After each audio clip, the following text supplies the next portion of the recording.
Assalamualaikum warahmatullahi wabarakatuh. Selamat jumpa kembali sahabat-sahabat viewer dan subscriber channel Tita Misteri. Kali ini kami akan membawakan sebuah kisah misteri dengan judul Rumah Samping Kuburan. Selamat mengikuti.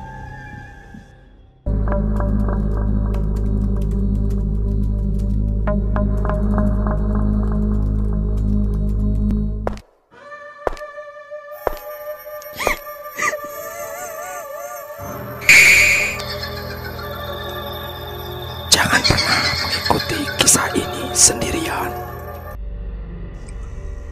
Jawa Timur 2008. Memang benar yang pernah dikatakan temanku dulu, bahwa nafsu sesaat atas nama cinta yang tersesat bisa merubah jalan hidup seseorang. Karena terpikat oleh kecantikan Teh Yuyun rekan kerjaku, akal sehatku menjadi tumpul. Parahnya, dia sudah menikah. Bisikan-bisikan setan kemudian mengantarkan kami pada kisah perselingkuhan yang serius. Entah sudah berapa kali kami menghabiskan 1 atau 2 jam di hotel setelah acara meeting di kantor. Dan keberuntungan memang tak bisa selalu diharapkan untuk hal-hal melanggar agama seperti itu. Suami Teh Yuyun mencium perselingkuhan itu dan terjadilah keributan di kantor. Untungnya Pak Stephen, manajer kami, bisa mengatasi suasana ketika kemarahan suami Teh Yuyun sedang memuncak.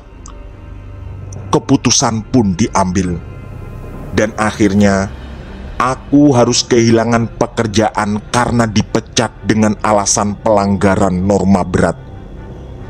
Bagaimana nasib rumah tangga mereka, aku tak tahu lagi.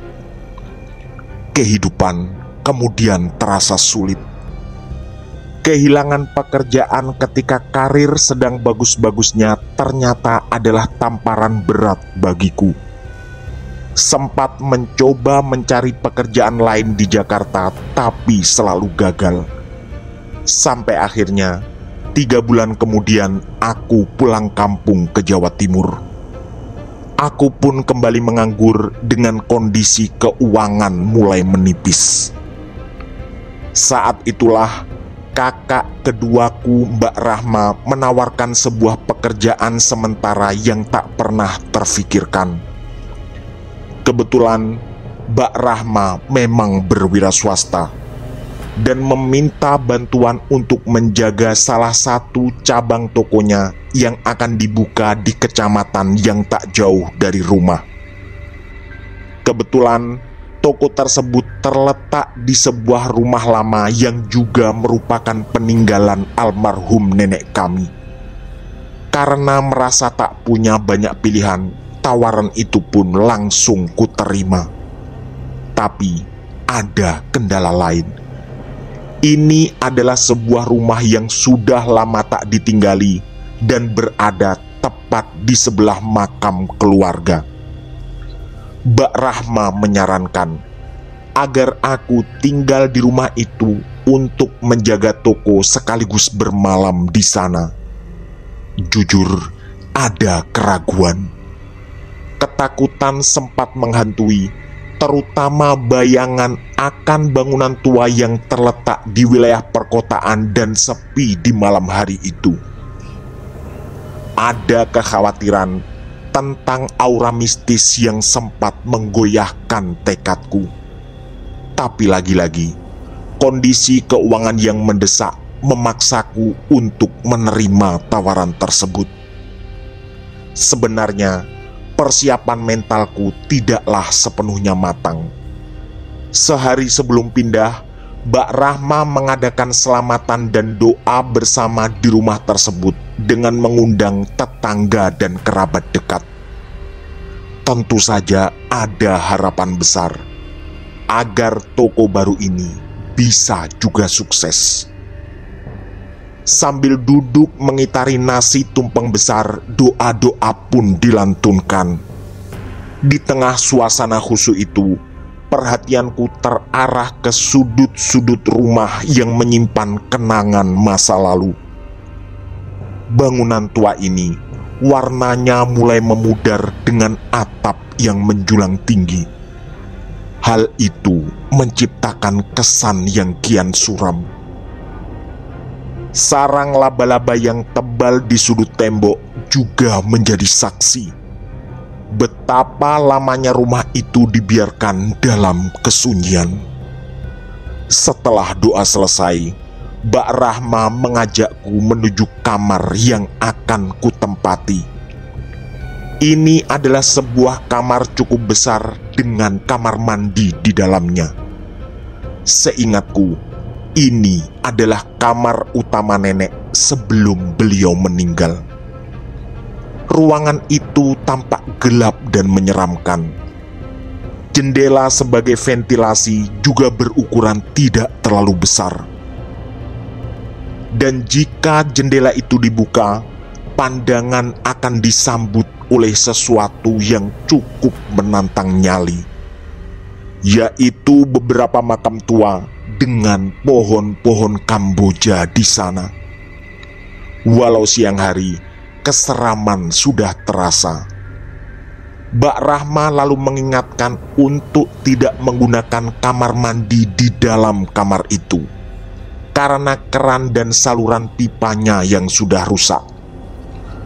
Kakakku itu sempat bercanda dengan mengatakan bahwa tempat itu sebenarnya angker dengan tawa yang terlihat dibuat-buat. Jujur, aku tak suka dengan candaan seperti itu.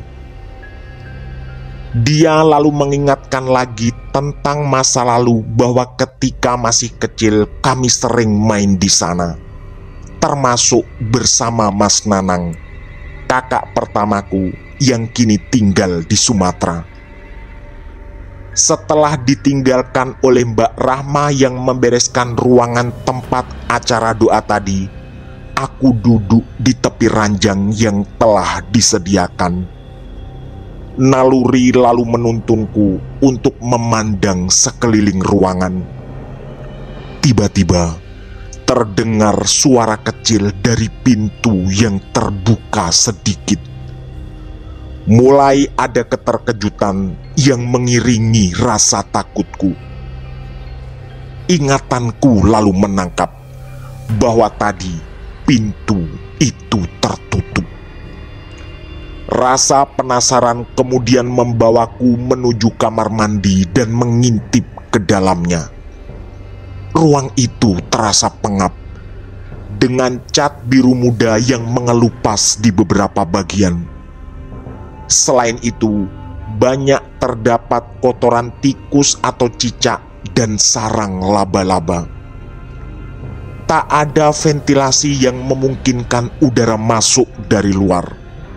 Tapi anehnya, aku bisa merasakan angin semilir. Seketika, aku pun merinding. Walau tak punya kemampuan khusus, tapi dari dulu sudah sangat sensitif terhadap hal-hal seperti ini. Untungnya, aku ditemani oleh mama dan papa yang juga ikut menginap. Beliau berdua selalu menyemangatiku untuk menjaga toko dengan sebaik-baiknya. Beliau juga mengatakan bahwa Mbak Rahma ternyata punya rencana untuk menyerahkan sebagian besar keuntungan padaku sampai kelak aku mendapat pekerjaan yang lebih baik. Aku pun terharu karena kakakku sama sekali tak berubah. Dari kecil aku sangat bisa merasakan betapa dia begitu menyayangiku. Tapi mama dan papa hanya menemani selama 2 malam saja. Dan di malam ketiga, aku harus tinggal seorang diri. Selama ada mama dan papa, suasana memang sangat tenang. Aku yakin karena beliau berdua sering sholat malam dan mengaji, sesuatu yang belum bisa rutin kulaksanakan. Ini adalah malam pertama bagiku untuk tidur sendirian di rumah ini. Sebenarnya ada rasa malu. Sebagai seorang cowok berumur 26 tahun, harusnya aku lebih bisa mengatasi rasa takut seperti ini. Tapi tak bisa kupungkiri, aku benar-benar mengalami ketakutan. Sebenarnya aku tak benar-benar sendiri, karena membawa serta kedua kucing kesayanganku. Kandang mereka kutempatkan di bagian belakang rumah dekat kamar mandi. Setelah sholat isya, aku bersantai di kamar sambil bermain HP. Tiba-tiba tercium aroma wangi yang menyelinap melalui hidungku. Aku menduga itu adalah bau bunga Kamboja yang terbawa angin masuk ke sini. Sebenarnya itu hanyalah upaya menenangkan diri, karena seingatku aroma bunga Kamboja bukanlah seperti itu. Tak lama kemudian, kedua kucingku seperti berteriak dengan suara keras. Aku pun bergegas menghampiri dan berusaha menenangkan mereka. Tapi kali ini ternyata berbeda. Kedua makhluk lucu itu seperti sedang melihat atau mendengar sesuatu.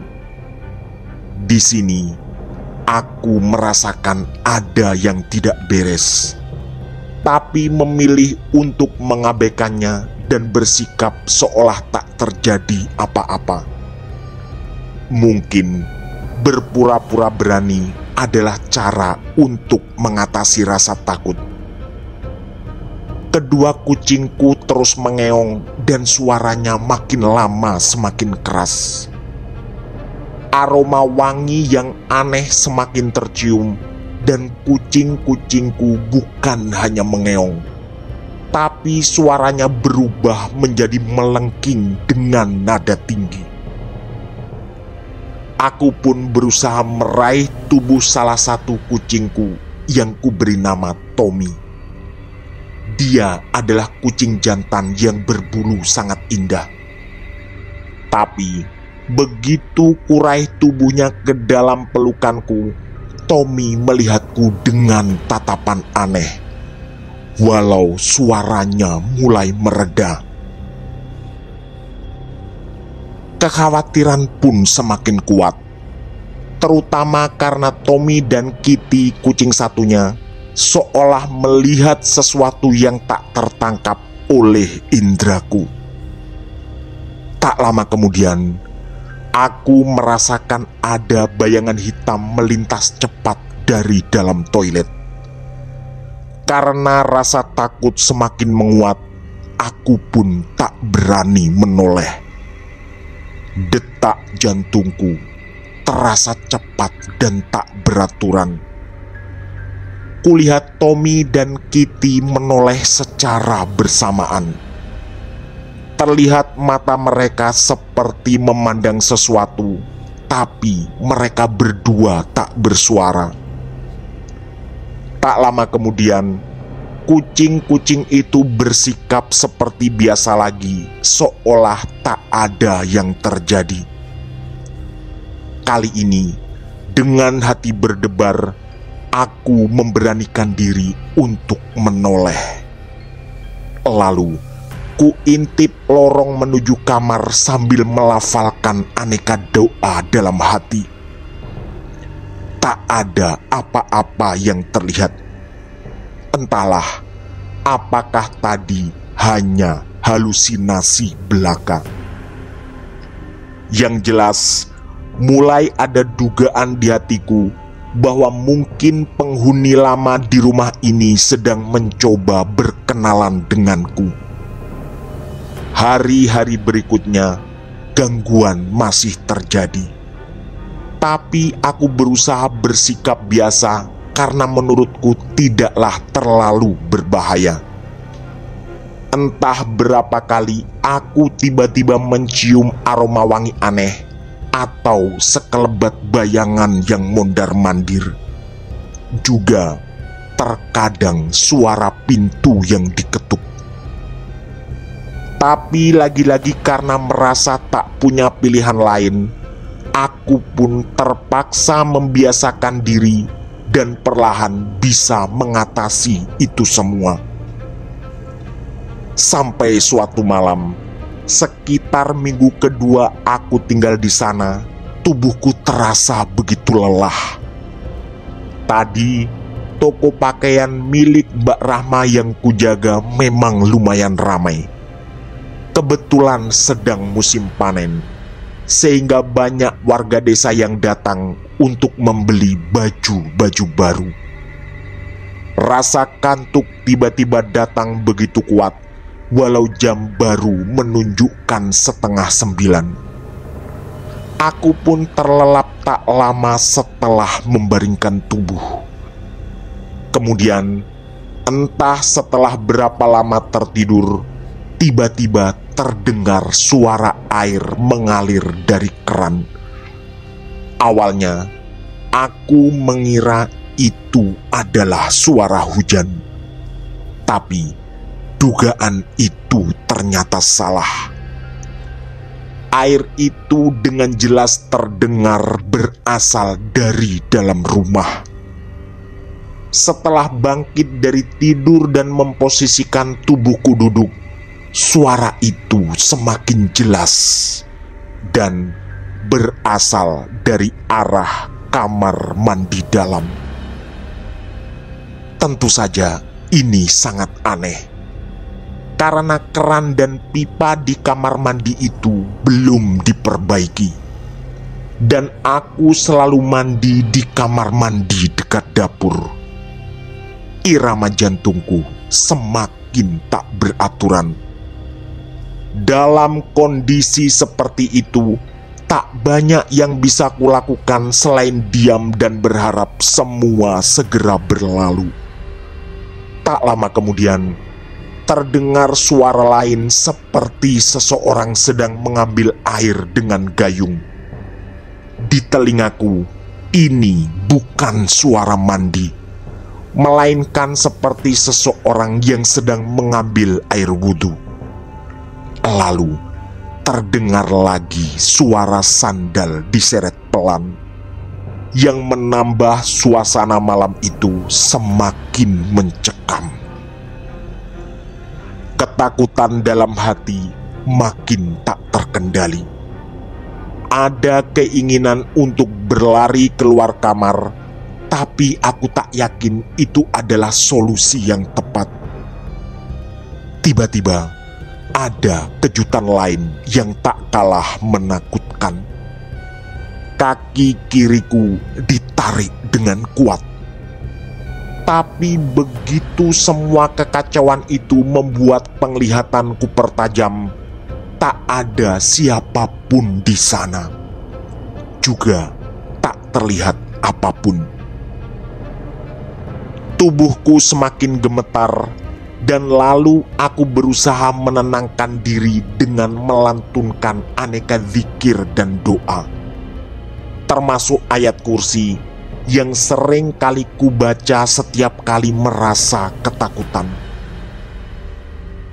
Kondisi kamar tetap sunyi, dan mataku masih sempat melihat bahwa pintu pun dalam kondisi terkunci. Artinya, mustahil ada orang lain yang bisa masuk. Dengan tangan yang juga gemetar, kuraba HP-ku. Ternyata sudah jam 3 dini hari.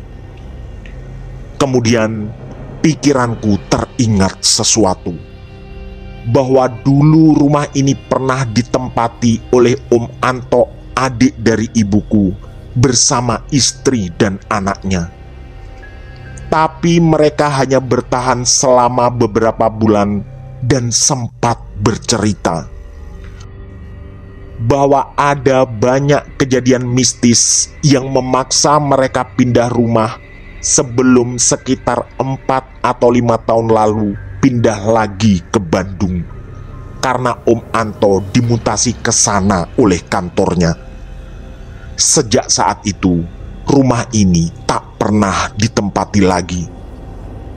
Sekitar seminggu kemudian, Om Anto datang bersama Tante Ririn, istrinya. Dia mengaku terkejut karena ternyata usaha Mbak Rahma semakin berkembang dan membuka toko baru lagi.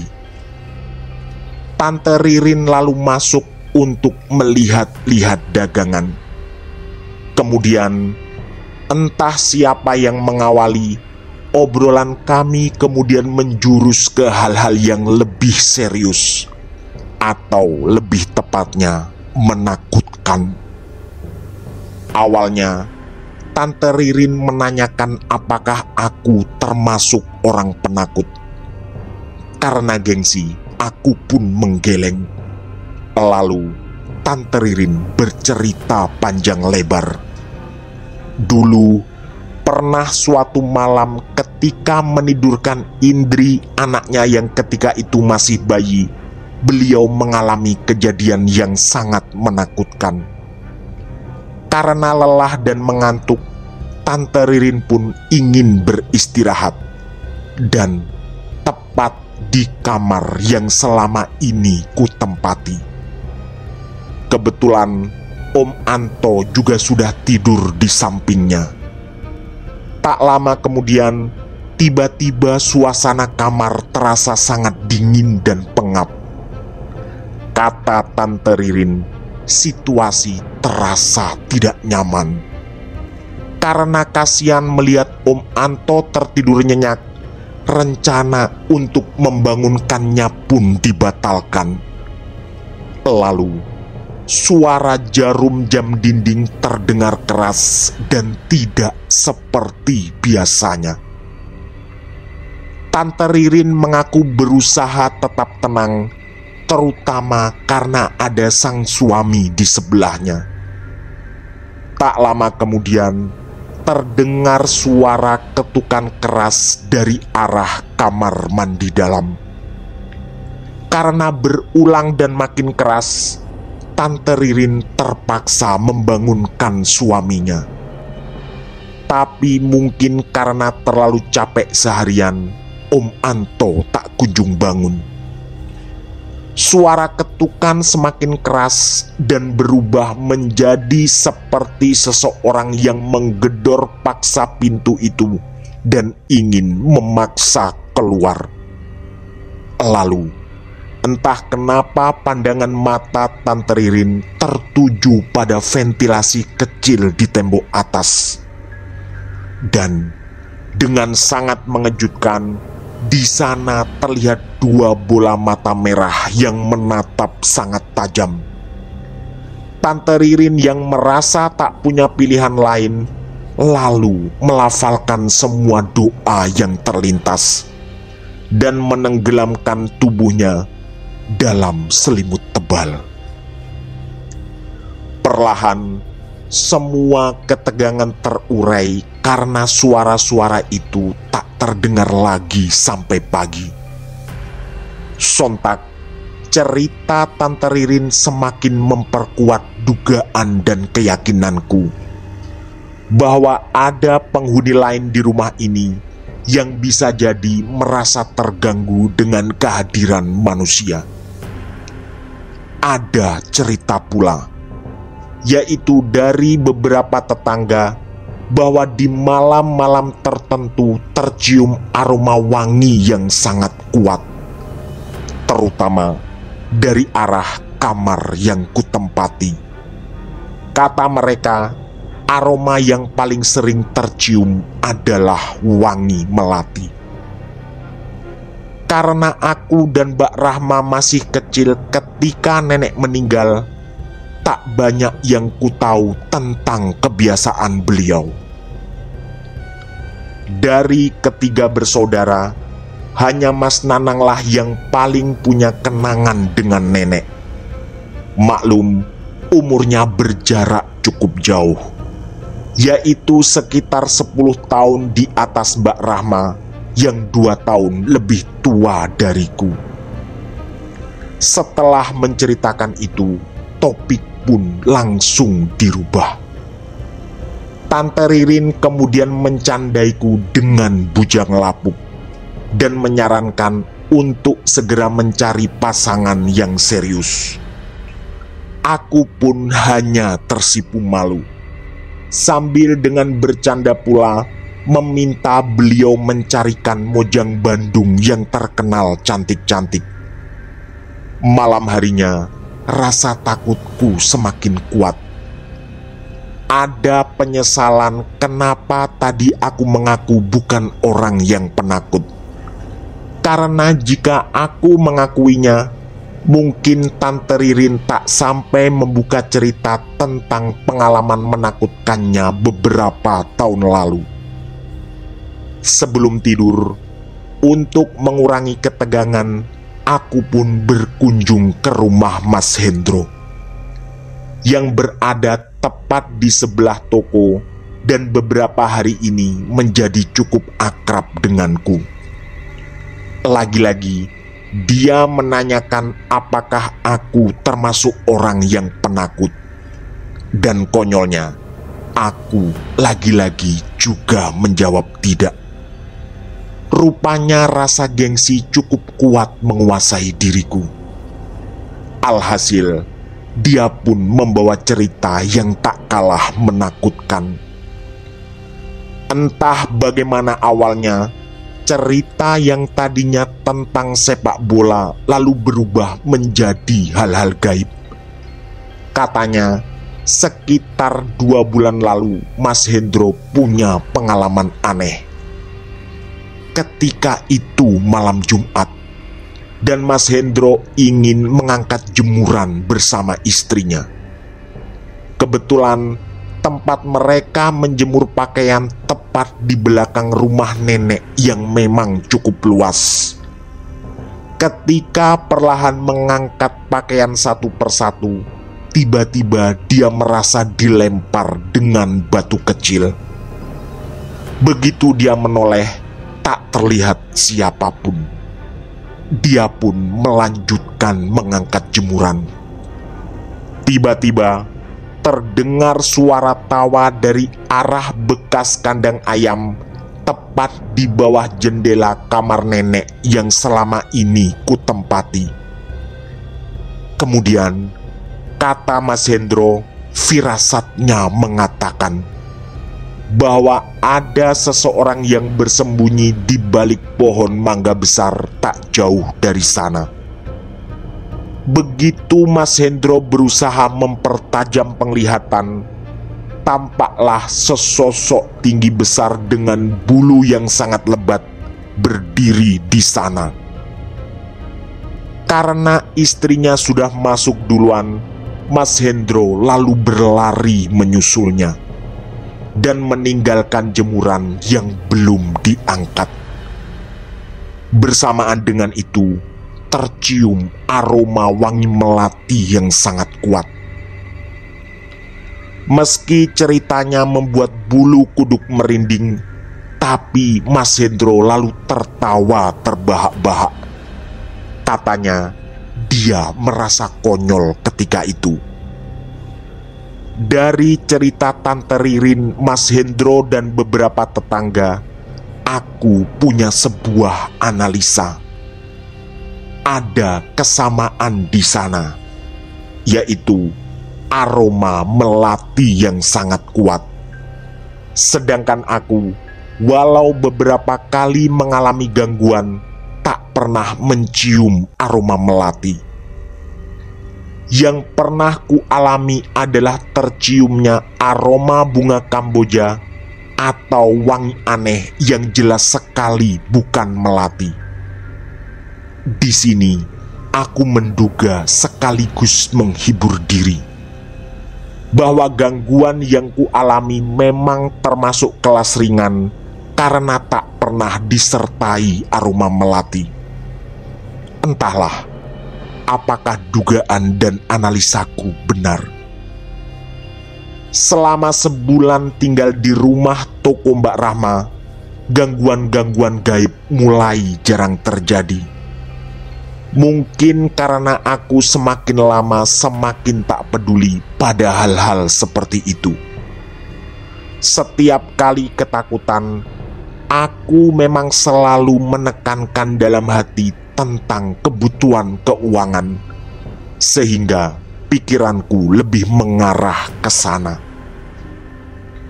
Malam itu, seperti biasa, aku mengeluarkan Tommy dan Kitty dari kandangnya. Sedangkan aku di atas kasur sibuk dengan HP dan berkomunikasi dengan teman lamaku di Jakarta. Entah kenapa, tiba-tiba dua kucingku mengeong dengan sangat keras. Sontak, aku pun teringat kejadian ketika awal-awal tinggal di rumah ini yang tak pernah terjadi lagi setelahnya. Karena penasaran, kuperhatikan mereka berdua dengan seksama. Terutama Tommy yang terlihat lebih ekspresif. Di mataku, Tommy seperti sedang menghadapi sesuatu yang dianggapnya bahaya atau musuh. Matanya menatap tajam ke satu arah dengan gerakan tubuh yang jelas sekali seperti waspada. Kemudian pandangannya bergeser ke langit-langit kamar, tapi masih tetap sangat tajam. Awalnya aku mengira di sana ada cicak, tapi ternyata tak ada apapun.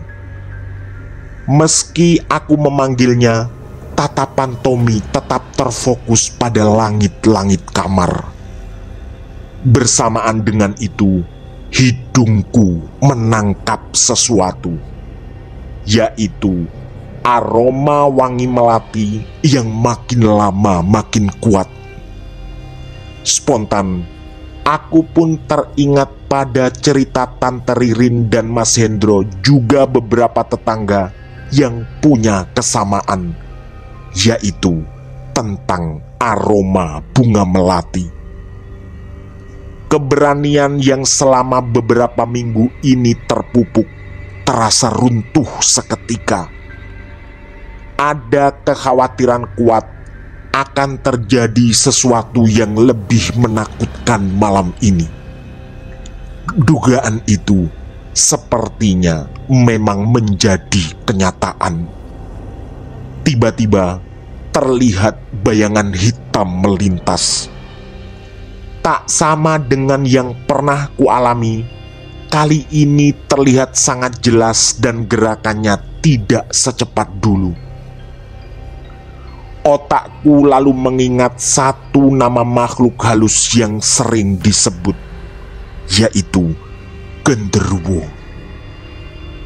Ketika ketakutan semakin kuat, tiba-tiba pundakku seperti ditepuk dari belakang. Dan yang lebih mengerikan, seketika itu pula lampu kamar padam. Ini pasti bukan mati listrik, karena dari celah jendela aku bisa melihat berkas cahaya dari lampu penerangan jalan. Artinya, hanya lampu di kamar ini yang padam, dan pasti ada seseorang atau sesuatu yang memadamkannya. Mungkin karena aku tak bergeming, tepukan di pundakku pun terulang. Entah karena penasaran atau tak punya pilihan, aku pun menoleh walau ketakutan benar-benar tak bisa dibendung. Dan ini sangat menyeramkan sekaligus aneh. Dalam kondisi lampu kamar yang padam, mataku bisa menangkap dengan jelas wajah itu. Ya, wajah seorang laki-laki tua yang tiba-tiba menyeringai dengan senyum yang mengerikan. Aku yang tak bisa bergerak lalu terpaksa menjadi saksi menetesnya liur yang sangat menjijikkan dari mulut makhluk ini. Entah berapa lama kami saling bertatapan. Senyum makhluk ini kemudian hilang dan wajahnya berubah menjadi tanpa ekspresi. Hanya saja, tatapannya tetap sangat tajam dan tepat mengarah ke kedua mataku. Tubuhku semakin gemetar dan teringat bahwa selama di rumah ini, kejadian kali ini adalah yang paling menakutkan. Lalu, makhluk itu semakin mendekatkan wajah menjijikkannya ke wajahku yang tak mampu bergerak. Kemudian, terdengar desisan dari mulutnya yang lama-lama seperti suara mengerang. Entah apa maksudnya. Yang jelas, walau ketakutan semakin memuncak, aku tetap tak bisa berbuat apa-apa. Rasanya waktu berjalan begitu lambat dan makhluk itu terus berteriak tepat di depan wajahku. Karena tak mampu lagi, aku pun hanya bisa memejamkan mata. Bersamaan dengan itu, terciumlah lagi aroma wangi melati yang sangat kuat. Dan makhluk itu hilang lenyap entah kemana. Perasaanku mulai lega, tapi lalu segera teringat bahwa aku belum sholat Isya.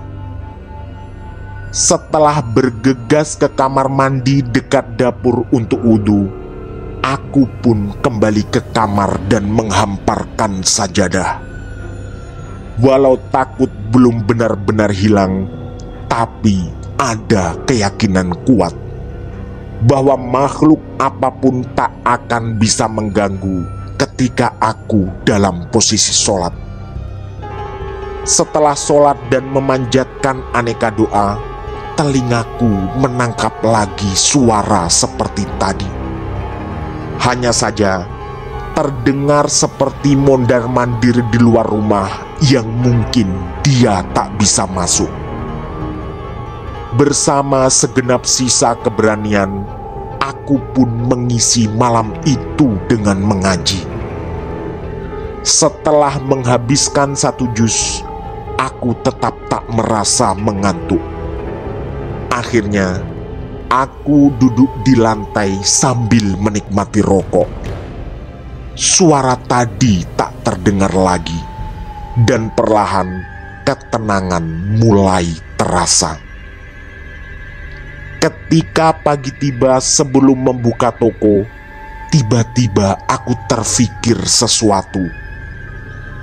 Kutelepon Mas Nanang di Sumatera, dan kebetulan pula sudah sekitar 6 bulan kami tak saling berkomunikasi.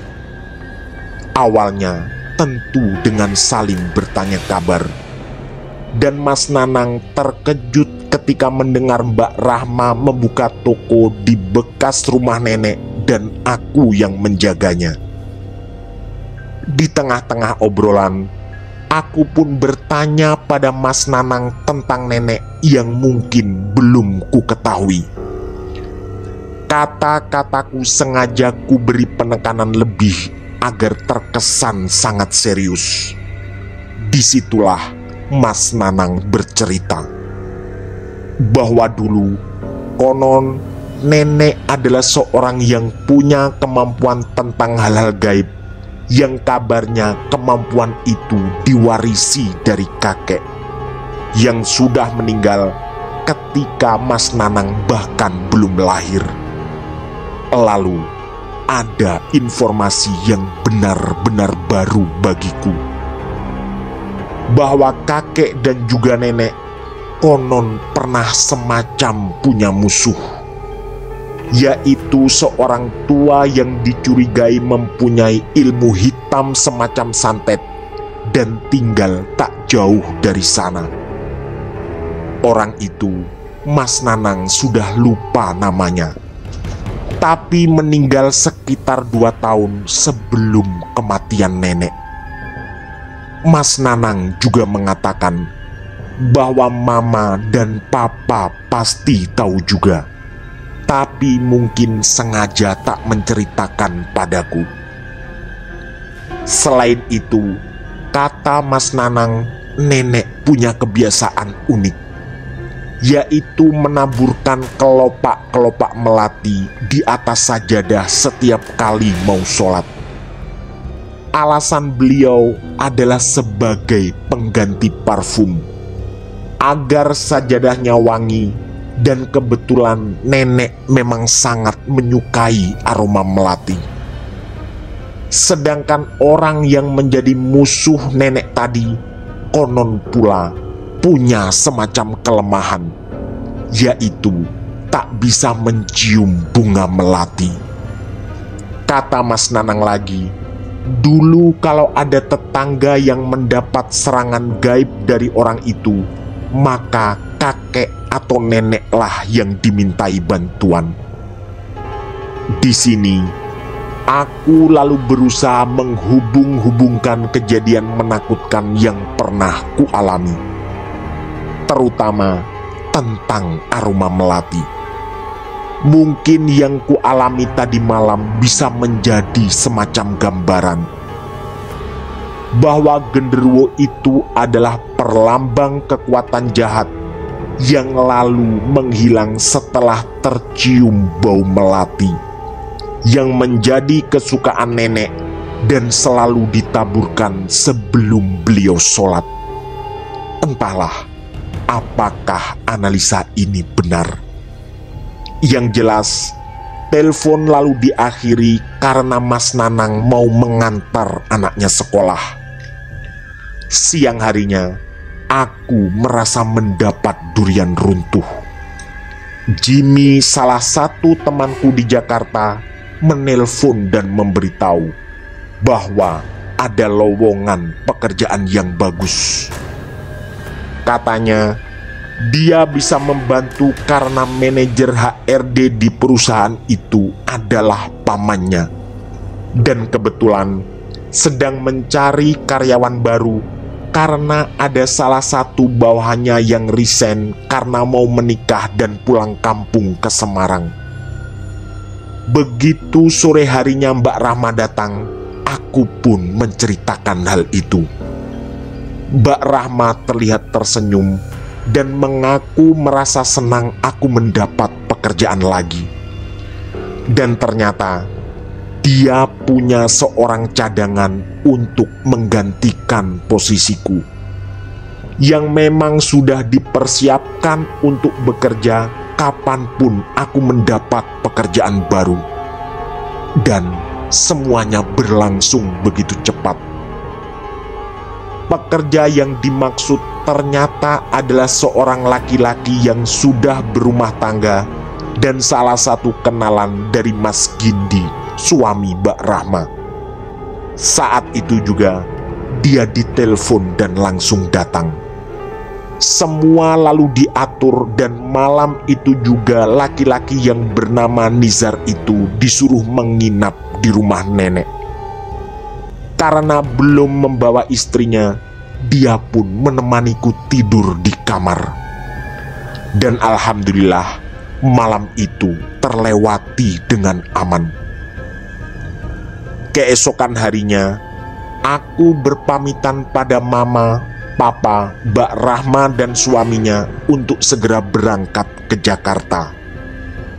Tak lupa aku minta didoakan agar urusanku lancar dan ketika sudah bekerja tidak terkena PHK lagi seperti dulu. Tentu saja, aku tak pernah bercerita perselingkuhan yang menjadi penyebab dipecat ketika itu. Singkat cerita, aku pun berangkat ke Jakarta dengan penuh rasa syukur. Aku tentu berharap Nizar dan istrinya betah tinggal di rumah nenek agar usaha Mbak Rahma semakin lancar. Juga dalam hati aku bersumpah, setelah bekerja di tempat baru, aku tak akan macam-macam lagi dan tak akan berselingkuh seperti yang pernah kulewati bersama Teh Yuyun. Tamat. Demikian kisah misteri dari kami, Rumah Samping Kuburan. Semoga kisah-kisah kami cukup menemani sahabat semua. Mohon maaf apabila terdapat kesalahan dalam pemilihan atau penuturan kata. Kami dari tim Titah Misteri mengucapkan terima kasih. Dan wassalamualaikum warahmatullahi wabarakatuh. Pesan saya, jangan bercermin sendirian di tengah malam. Sampai jumpa.